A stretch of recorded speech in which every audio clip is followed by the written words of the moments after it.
ओम नमः। अस्तु अग्रे गुरुदेव। सत्र का शुभारंभ करते हैं। मोक्ष मार्गस्य नेतारं भेत्तारं कर्म भूव्रतां ज्ञातारं विश्व तत्त्वानां वन्दे तद्गुणलब्धये। सरस्वती नमस्तुभ्यं वरदे कामरूपिणी विद्यारंभं करिष्यामि सिद्धिर्भवतु मे सदा। अनंतान सिद्ध परमेष्ठी भगवान की जय। आदि ब्रह्मा आदिनाथ भगवान की जय। आद्य गुरु शांतिनाथ भगवान की जय। पार्श्वनाथ भगवान की जय। द्वादशांग जिनवाणी माता की जय।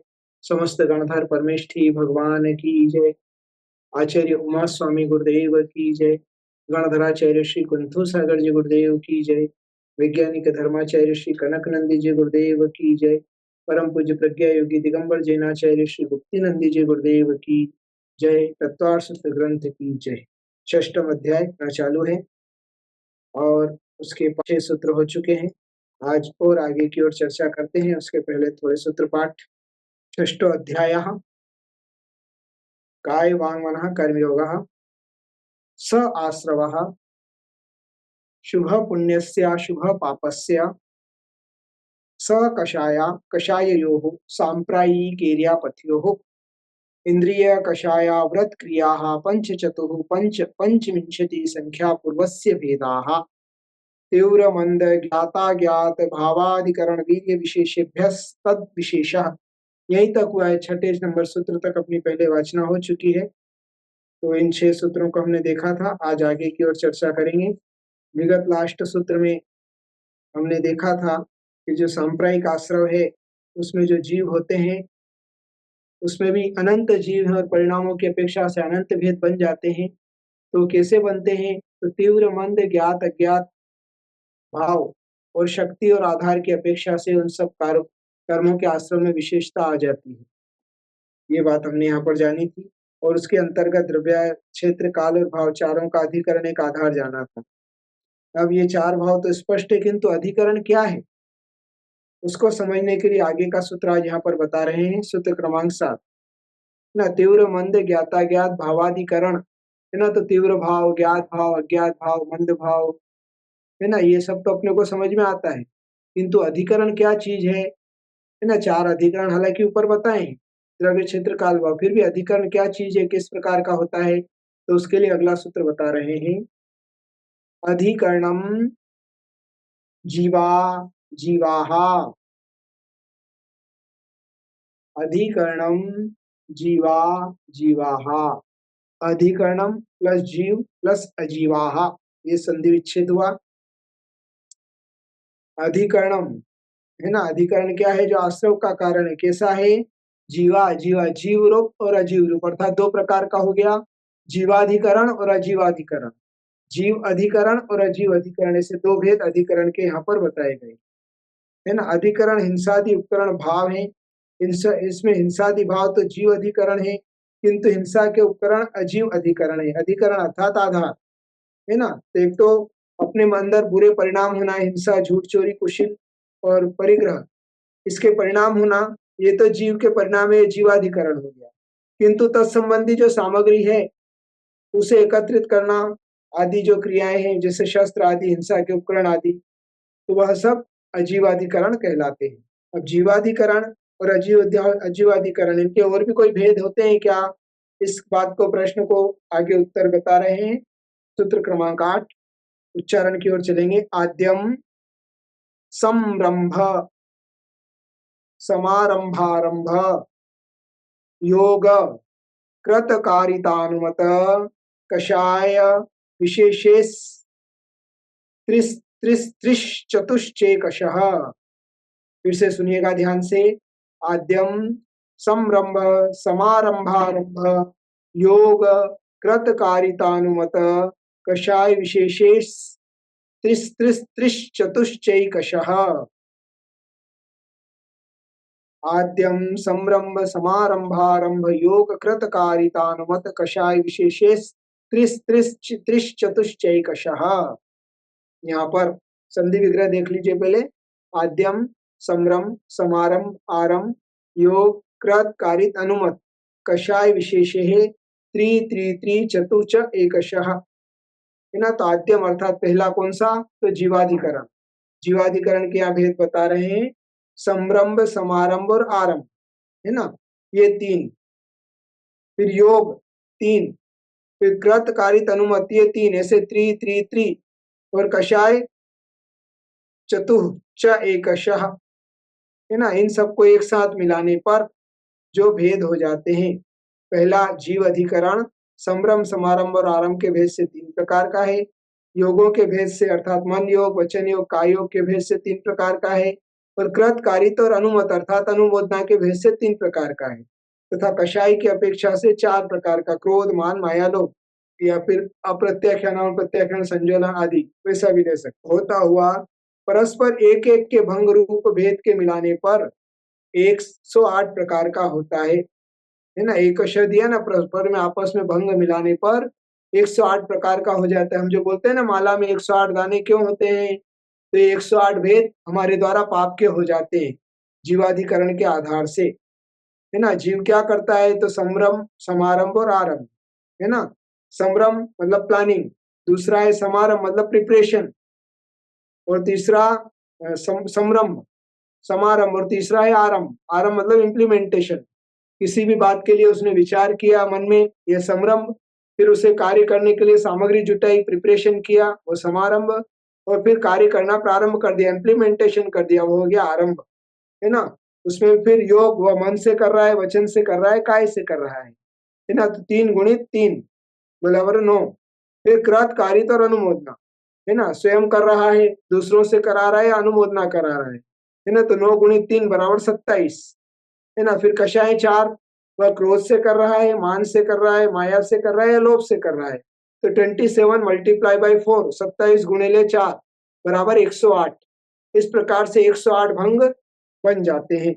लब्धार संरंभ, समारंभ, मारंभ के 3, योग के 3, कृत, कारित, अनुमत के 3, और कषाय को परस्पर 4, कषाय को परस्पर में गुणा करने से जीव अधिकरण के 108 भेद हो जाते हैं। एक, प्रमादी जीव का प्राणी की हिंसा आदि कार्य का विचार होना संभ्रम, साधनों को जुटाना समारंभ है, कार्य करने लगना आरंभ है। मन, वचन, काय ये 3 योग हैं। कार्य को स्वयं करना कृत है, कार्य में दूसरे प्रयोग की अपेक्षा दिखलाने के लिए कारित है, और कार्य करते हुए को सहमति देना अनुमत है। क्रोध, मान, माया, लोभ ये 4 कषाय है, जिसे एक अर्थ दूसरे अर्थ से विशेषता को प्राप्त हो उसे विशेष कहते हैं। अतः विशेष पद प्रत्येक के साथ जोड़ना चाहिए, जैसे संभ्रम विशेष, समारंभ विशेष। सूत्र में 6 शब्द अनंतानुबंधी, अप्रत्याख्यान, प्रत्याख्यान और संजोलन रूप कषायों के अवान्तर भेदों के समुच्चय के लिए दिया गया है। कारण कि एक बार में एक चौकड़ी की कषायों का प्रभाव जीवाधिकरण में आश्रव में होगा, या तो क्रोध होगा, या मान होगा, या माया होगा, या लोभ। उसमें भी चारों में से भी कोई सा एक होगा। अनंतानुबंधी होगा, अप्रत्याख्यानावर्णी होगा, प्रत्याख्यानावर्णी होगा, या संजोलन होगा। सब एक साथ नहीं हो सकते, इसलिए हमारे 108 प्रकार से पाप होते हैं। उन 108 प्रकार के पापों से बचने के लिए 108 दानों की माला का जाप किया जाता है। ये सामान्य से एक कथन होता है। मूल में तो 108 प्रकार से पाप का आश्रव हमारे लिए होता है। किसके आधार से, तो जीव के आधार से, है ना। ये जीवाधिकरण के मतलब देखा जाए तो 108 उत्तर भेद हो जाते हैं। यूं यूं यूं कम कर दो उसको, संभ्रम, समारंभ, आरंभ 3, योग 3, कृत, कारित, अनुमत 3 और 4 कषाय, इस प्रकार से भेद है। बाकी 108 भंग उसके बन जाते हैं। अब दूसरा अजीवाधिकरण। दूसरे अजीव अधिकरण के कितने भेद हैं, ऐसी जिज्ञासा होने पर आगे का सूत्र कहते हैं। सूत्र क्रमांक 9, निर्वर्तना, निक्षेप, संयोग, निसर्गा, द्वि, चतुर, द्वि, त्रिभेदाः परम। निर्वर्तना, निक्षेप, संयोग, निसर्गा, द्वि, चतुर, द्वि, त्रिभेदाः परम। संधि विग्रह, निर्वर्तना प्लस निक्षेप प्लस संयोग प्लस निसर्गा, द्वि, चतु, द्वि, त्रिभेदाः, मतलब चारों के निवर्तना के 2 भेद, है ना। निक्षेप के 4 भेद, संयोग के 2 भेद और निसर्ग के 3 भेद। इस प्रकार से परम अर्थात बाद वाला कौन सा है, तो अजीव अधिकरण। जीवाधिकरण को पिछले सूत्र में बता दिया, आद्यम दिया था उसके लिए, आद्यम अर्थात पहला। अब यहाँ दे दिया परम, परम अर्थात लास्ट का या शेष, तो लास्ट वाला। लब्धार्थ, बात के अजीव अधिकरण में निर्वर्तना के 2 भेद, विक्षेप के 4 भेद और संयोग के 2 भेद एवं निसर्ग के 3 भेद हैं, है ना। यहाँ तक सूत्र का ये हुआ। उसका विशेषार्थ निर्वर्तना। निर्वर्तना का अर्थ निष्पादना अर्थात रचना है। इसके 2 भेद होते हैं, मतलब रचना होना। वह जीव का आधार चल रहा है। पहले जीव के आधार से कृत कारित अनुमोदना मन वचन काय संभ्रम समारंभ आरंभ और 4 कषाय, इन सबको मिलाकर पहले जीवाधिकरण की बात कर दी। इसके द्वारा कर्मों का आश्रय होता है। वो तीव्र मंद ज्ञात अज्ञात भाव हमको सब जगह लगाना है। तीव्र भाव से आप कर रहे हैं आदि जो भी है। अब उसके बाद जीवाधिकरण में तीव्र भाव से उसने कार्य के लिए विचार किया, है ना। उस कार्य के लिए सामग्री जुटाई और उस कार्य को करना प्रारंभ कर दिया। फिर वो कार्य मन में विचार आया और मतलब काय भी लग गई, तीनों योग लग गए। वचन से भी उसने कुछ बोला, मन वचन काय तीनों योग लगे एक एक बार में। और उसके बाद क्रोध था या मान था या माया था, लोक कषाय के वशीभूत, चारों में से किसी के वशीभूत होकर के, तो ये सब जीव के परिणाम थे। इसलिए उसे जीवाधिकरण कहा गया। जीव का आधार, जीव के आधार से, स्वयं के आधार से जो है कर्मों का आश्रम होना। अब अजीवाधिकरण में अजीव आधार, उसमें बता रहे निर्वर्तना। निर्वर्तना का अर्थ निष्पादना अर्थात रचना है। इसके 2 भेद हैं, मूल गुण निर्वर्तना और उत्तर गुण निर्वर्तना। मूल गुण निर्वर्तना जिसके शरीर वचन मन प्राण व पानी 5 भेद है ना। निर्वर्तना अर्थात रचना, हमारे शरीर की रचना होना, वचन की रचना होना, मन का रचना होना, प्राण और अपान अर्थात श्वासोश्वास, ये 5 भेद मूल गुण निर्वर्तना के हैं, है ना।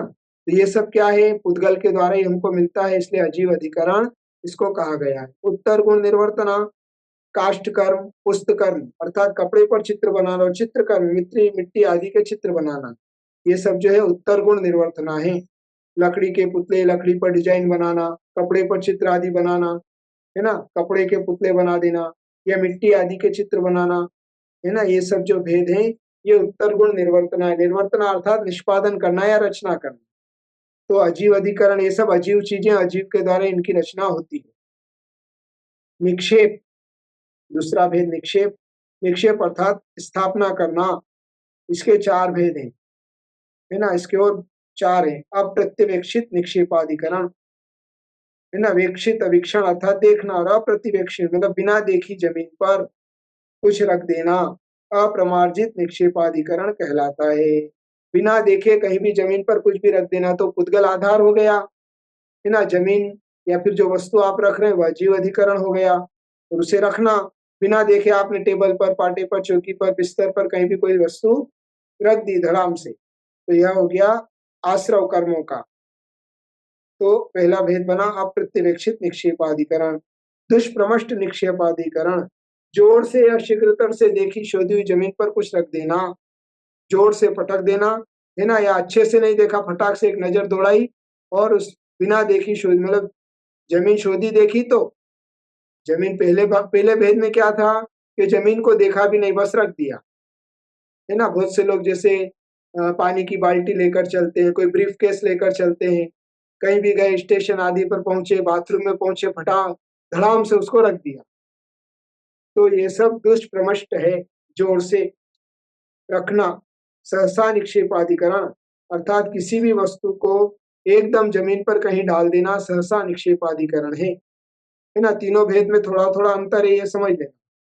पहले अप्रत्यक्षित में तो देखा करा कुछ भी नहीं था और रख दिया, है ना, जोर से रखना धीरे रखना वो विषय नहीं था। दूसरे में क्या है, देखी तो सही जमीन, तो भी जोर से या बहुत जल्दी जल्दी मतलब शीघ्रता से सामान रख दिया। तीसरा सहसा अर्थात अचानक किसी भी वस्तु को एकदम जमीन पर कहीं डाल देना सहसा निक्षेपाधिकरण है ना। जल्दी जल्दी काम करना था, मेहमान आने वाले हैं, किचन में सामान बनाया, कोई बर्तन को धोया और अचानक ध्यान नहीं है, बस उठाया और एकदम झटका देके उसको पानी को फेंक दिया या पानी को रख दिया, बर्तन को तेजी से रख दिया, जल्दी जल्दी काम करना, ये सहसा। एक अनाभोग निक्षेपाधिकरण, जहां पर कोई आता जाता नहीं है, उठता बैठता नहीं, उस जमीन पर कुछ रखना अनाभोग निक्षेपाधिकरण है। अर्थात योग्य स्थान को छोड़कर अन्यत्र कहीं भी वस्तुओं को रखना अनाभोग निक्षेपाधिकरण है। अर्थात ये बहुत महत्वपूर्ण सिद्धांत है। आपके जो रोज आवश्यकता की रोजमर्रा की चीजें हैं उसे व्यवस्थित उसी स्थान पर रखने से हमारे बहुत सारे समय की रक्षा होती है, समय बचता है, हमें वस्तु ढूंढना नहीं पड़ती है ना। और उस वस्तु की ऊर्जा भी बरोबर बनी हुई रहती है। जहाँ जैसी जो चीज रखना हुआ, वास्तव में रखते नहीं है लोग ऐसा। जहाँ जूते चप्पल खोलने का स्थान है और कहीं खोल देते हैं, मोजा कहीं रखते हैं, फिर अगले दिन ऑफिस जाना होता है, जब ढूंढते हैं मेरा वो कहाँ है, मेरा वो कहाँ है, इस प्रकार से कार्य करते हैं। ऑफिस में भी ऐसे फाइल व्यवस्थित है, अपने नंबर पर अपने स्थान पर नहीं रखते हैं, इधर उधर रख देते हैं, फिर बाद में ढूंढना पड़ती है। लाइब्रेरी में पुस्तक हो, है ना, ये सब अनाभोग निक्षेपाधिकरण है। इसका बहुत महत्वपूर्ण हमारे यहाँ पर महत्व है। समय की कीमत को जानने वाला इस प्रकार करता है, संभाल कर रखता है, उसके अनाभोग निक्षेपाधिकरण नहीं होता है ना। उसी प्रकार कई लोग मंदिरों में दर्शन करने जाते हैं, तो जो चावल चढ़ाने का स्थान है उस पर नहीं रखते हैं, कहीं भी चावल चढ़ा दिया। कोई परिक्रमा लगा रहे तो खिड़की में चावल छोड़ जाते हैं, है ना। कई लोग तो जो ये बाहर दर्शन के लिए प्रतिमाएं बनी होती हैं, चौबीसी या ऐसे तो प्रतिमाओं के हाथ के ऊपर ही चावल चढ़ा जाते हैं, कोई जंघा के ऊपर चावल चढ़ा कर जाते हैं। चावल चढ़ाने का जो स्थान है वहां पर नहीं चढ़ाते हैं, तो यह सब पाप का आश्रव करने का कारण है, अनाभोग निक्षेपाधिकरण। कितनी सूक्ष्म बात है, हमारे आचार्य सब पहले ही बता कर चुके हैं कि देखभाल कर चलो, जमीन देख कर मतलब वस्तु को रखो, वरना कर्म का आश्रव होगा। कितनी सावधानी रखने की आवश्यकता है। उसी प्रकार वस्तुओं को कहीं भी इधर-उधर नहीं रखना, उसके यथायोग्य स्थान पर ही रखना। यही पूरा हमारा जैन वास्तु है, ऐसा समझ लीजिए। एक तरह से आप वास्तुशास्त्र को भी समझ रहे हैं। शरीर का भी वास्तु है, अंगोपांग की जहाँ रचना होनी चाहिए वहीं होना चाहिए। नाक की जगह अगर आँख लग जाए और आँख की जगह नाक लग जाए तो व्यवस्था बिगड़ जाएगी, है ना? कान की जगह नाक लग जाए तो भी व्यवस्था बिगड़ जाएगी। तो जहाँ जिस अनुपान प्रमाण में होना चाहिए, ये शरीर का वास्तु है। ऐसे ही घर का वास्तु भी इसी प्रकार है। जहाँ जो रखना चाहिए, जहाँ जो बनाना चाहिए वो ही बनाना। जैसे आग्नेय अग्नि का स्थान है, रसोई का स्थान है, ईशान्य पवित्र स्थान है, पानी का स्थान है। इस प्रकार से जो है पूरे वास्तु को समझना चाहिए। तो हमारा एक तरह से जैन वास्तु भी अनाभो है, निक्षेपाधिकरण रखना, कौन सी वस्तु को कहाँ पर किस प्रकार रखना चाहिए, इसका ज्ञान हमारे लिए होना चाहिए। और उसी विधि प्रयोग कर्मों से के आश्रव से बचने के लिए कभी भी हड़बड़ी में काम नहीं करना, शांति से काम करना, वस्तु जमीन देख कर रखना, तेजी से नहीं पटकना, ढोलना नहीं। इस प्रकार से साधुओं के लिए दोष बताया है। बिना देखी शोधी भाली स्थान पर मलमूत्र आदि विसर्जन करना, ये दोष का कारण है। प्रायश्चित के भागी साधु होते हैं। अब आता है संयोग, तीसरा भेद, है ना। संयोग का अर्थ है मिश्रित करना या मिलाना, है ना। इसके दो भेद हैं, भक्तपान संयोग और उपकरण संयोग। भक्तपान संयोग और उपकरण संयोग। संयोग अर्थात मिला देना, मिश्रण कर देना। भक्तपान संयोग खाने पीने की वस्तुओं को इकट्ठा करना भक्तपान संयोग रूप अधिकरण है। अथवा खान पान की वस्तुओं में किस वस्तु के साथ क्या खाना क्या नहीं खाना।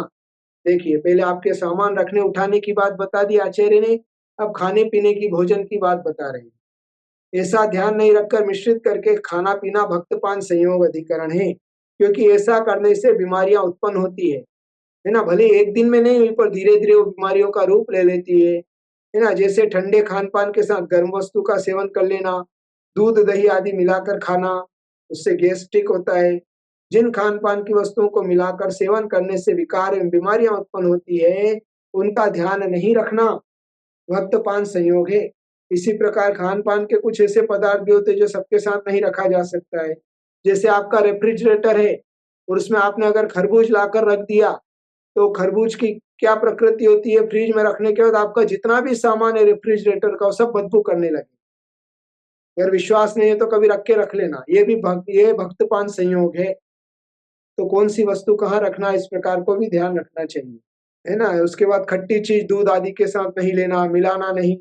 ये सब चीजें कहाँ किसको मिलाना किसको नहीं मिलाना, ये सब ये भी विवेक के ऊपर निर्भर होता है। इससे हम कर्मों के आश्रय से भी बचते हैं। जैसे मसालों के साथ हींग रखना, अन्य मसालों के साथ अगर हींग रख देंगे तो वह जो हींग है सारे मसालों का जो है उसका गुण समाप्त कर देगा। पिपरमेंट कपूर एक साथ रखना, पिपरमेंट कपूर अगर एक साथ रखते हैं तो वह भी विकृत हो जाती है। लहसुन प्याज आदि को सब्जी के साथ रखना, है ना। अन्य सब्जी के साथ अगर जो लहसुन प्याज का सेवन करते हैं, जैनों को तो बचना चाहिए, पर अगर वो रखते हैं तो दूसरी सब्जियां भी खराब हो जाती है, क्योंकि इनके संयोग से अन्य पदार्थों में विकृति आ जाती है। तो ये भक्तपान संयोग ये माताओं के लिए बहुत काम की चीज है। उपकरण संयोग, तो बर्तन, चूल्हा, चक्की आदि उपके उपभोग के उपकरणों को इकट्ठा करना उपकरण संयोग नाम का अधिकरण कहलाता है। उपकरणों को रखने उठाने, पकड़ने पकड़ाने के ढंग से उपकरण संयोग नाम का अधिकरण है ना? इस बात को ध्यान रखना। जैसे छोटे बर्तन के ऊपर बड़ा बर्तन रखना, यह उपकरण संयोग है। झूठे बर्तन बहुत देर तक घर में रखना, इससे तो बहुत सारी दोष आते हैं, घर की लक्ष्मी रूठ जाती है। जिनके यहाँ 1-1, 2-2 दिन तक या रात-रात भर झूठे बर्तन पड़े रहते हैं, दिन-दिन भर झूठे बर्तन पड़े रहते हैं, धोती नहीं है माताएँ, एक साथ कर लेंगे, इस प्रकार का विचार करती हैं, उनके यहाँ दरिद्रता का निवास बहुत जल्दी होने वाला है। घर में नाना प्रकार के झगड़े और विकृतियाँ, बीमारियाँ आने वाली है, लिख कर रख लीजिए। इसलिए कम बर्तन निकालना चाहिए, जल्दी साफ कर लेना चाहिए, ज़्यादा देर तक झूठे पात्र नहीं रखना चाहिए। गर्म भगोनी आदि के ऊपर ढक्कन को सीधा नीचे रखना, है ना? गरम-गरम कोई सामान बन रहा था, खोलने के लिए देखा या उसमें गरम था, उसके ढक्कन पे उसको नीचे रख दिया, उल्टा नहीं रखा, तो वो जो भाप थी, भाप के कण, वो गीला था और उससे नीचे की धूल-मिट्टी आदि चिपक गई, तो यह अशुद्धता को हमने आमंत्रण कर दिया। अतः ढक्कन को उल्टा करके रखना जिससे ढकते समय सावधानी शुद्धता रहती है। घर आदि के सभी खाली बर्तन उल्टे करके ही रखना चाहिए, उससे अहिंसा धर्म का पालन होता है। घर में कभी भी खुले सीधे बर्तन नहीं रखना, जो भी रखना है उल्टे करके रखना। चाकू, कैंची, सुई आदि उपकरणों को फन अर्थात नुकीले हिस्से को सामने करके देने से हिंसा के भाव उत्पन्न हो सकते हैं। इसलिए कभी भी किसी को चाकू दे रहे हैं, कैंची आदि दे रहे हैं, सुई दे रहे हैं, पेन भी दूसरों को दे रहे हैं, तो उसका जो तिकोना भाग है वो अपनी तरफ होना चाहिए, सामने वाले की तरफ नहीं। चाकू दे रहे हैं तो चाकू के धार वाला हिस्सा अपनी तरफ और हैंडल उनकी तरफ होना चाहिए। इसी प्रकार से कैंची, सुई और भी जो जो भी उपकरण आप लगा लें उसमें, पेन भी अगर किसी को दे रहे हैं तो कभी भी पेन उसकी तरफ करके नहीं देना। पेन की जो नोक होती है, नीब होती है, वो अपनी तरफ होना चाहिए और पिछला हिस्सा वो सामने वाले को देना चाहिए। यह विनय भी है और उनके नुकीले भाग स्वयं की तरफ एवं पकड़ने एक भाग सामने वाले की ओर करके देना चाहिए। जैसे प्रयोग में आने वाले थर्मामीटर को कभी मरकरी पारे की तरफ से नहीं पकड़ा जाता है। अतः हर उपकरण को रखने, उठाने, पकड़ने, पकड़ाने के ढंग से उपकरण संयोग होता है। इसके द्वारा भी कि क्या होता है ऐसा करने से? होता कुछ नहीं है, सिर्फ कर्मों का आश्रय होता है। आपका ज़्यादा नुकसान नहीं होगा, बस थोड़ा ही कर्मों का आश्रय होगा तो आपको संसार में थोड़ा ही और दुःख देखना पड़ेगा और ज़्यादा बड़ा नुकसान नहीं है। समझ रहे हैं बात को? है ना? इसलिए बचना चाहिए। ये छोटी-छोटी चीज़ें भी हमारे जीवन में बहुत कार्य की होती है। निसर्ग, निसर्ग का अर्थ है प्रवर्तन अर्थात हलन-चलन, काय निसर्गाधिकरण, शरीर का शुभ-अशुभ रूप प्रवर्तन करना। वचन निसर्गाधिकरण, वचनों का भी शुभ-अशुभ रूप प्रवर्तन करना। मन निसर्गाधिकरण, मन में भी शुभ-अशुभ का प्रवर्तन करना। चूँकि मन, वचन, काय अजीव पुद्गल के उपकरण होने से अजीव अधिकरण में लिए गए हैं। विशेष यदि सूक्ष्म दृष्टि से देखा जाए तो यह सूत्र जैन धर्म के अनुसार वास्तु विज्ञान का बोध कराता है। जैसे निवर्तना अर्थात रक्षणा, कौन सी वस्तु कितने अनुपात में कहाँ क्या बनाना चाहिए, निवर्तना है। निवर्तन के बाद निक्षेप, रखना उठाना, बने हुए स्थान में कौन सी चीज कहाँ क्यों और कैसे रखना उठाना, ये निक्षेप है। निक्षेप के बाद संयोग, मिलाना, कौन सी वस्तु के साथ कौन सी वस्तु मिलाकर रखी जा सकती है, संयोग है। और संयोग के बाद निसर्ग, प्रवर्तन अर्थात संयोजित वस्तुओं का मन, वचन, काय से प्रवर्तन प्रयोग होता है। अतः सबसे अंत में निसर्ग है। इन सभी का यदि सही दिशा में आचरण होता है तो ये सभी शुभ आश्रयों में कारण होते हैं और यदि गलत ढंग से आचरण होता है तो सभी अशुभ आश्रयों में कारण होते हैं। तो इस प्रकार से जीव अधिकरण और अजीव अधिकरण हमने इन दो को समझा। अभी ये अपना पूरा 6ठे अध्याय में थोड़ा अभी कर्मों के किन-किन कारणों से कौन-कौन से कर्मों का आश्रय होता है वो सब चलने वाला है। अभी तो सामान्य जीवाधिकरण और अजीवाधिकरण 2 भेद बताए कि जीव के मन, वचन, काय, कृतकारिता, अनुमोदना, संभ्रम, समारंभ, आरंभ और 4 कषाय के निमित्त से जीवाधिकरण है, मतलब इसके माध्यम से कर्मों का आश्रय होता है। फिर अजीव, उसमें जो-जो भी अजीव है, निर्वर्तना, निक्षेप, संयोग, निसर्ग आदि को लगा लेना, कुछ न कुछ तो रहेगा ही रहेगा। अगर वो शुभ रूप होता है तो कोई दिक्कत नहीं, शुभ कर्म का आश्रय होगा और अशुभ रूप होता है तो अशुभ कर्म का आश्रय होगा। जैसे मन, वचन, काय आपका शुभ में लगा है तो शुभ का आश्रय होगा, उसमें भी आपने शुभ कार्य स्वयं कर रहे हैं, दूसरों से करा रहे हैं, अनुमोदना कर रहे हैं, तो ये शुभ पुण्य कर्म का आश्रय होगा, है ना? फिर उसमें भी आपने अच्छा कार्य करने के लिए मन में विचार किया, उसके लिए सामग्री एकत्रित की और फिर वो अच्छा कार्य करना प्रारंभ कर दिया, तो ये सब पुण्य कर्म का आश्रव का कारण है ना? किंतु जीव के अंतर्गत है। और उसी प्रकार आपने जो जितने भी पुद्गल को निमित्त बनाया है, वह सब दोनों मिलकर और जो है कर्मों का आश्रव में कारण होते हैं, इसलिए उसको अधिकरण कहा गया है। आज विषय इतना ही रखते हैं। जिन वाणी के ज्ञान से सूझे लोकालोक, सो वाणी मस्तक्षणों सदा दे तोड़ो। 9 बार नमोकार मंत्र का जाप करेंगे। के लिए बहुत सारा मंगल आशीर्वाद है।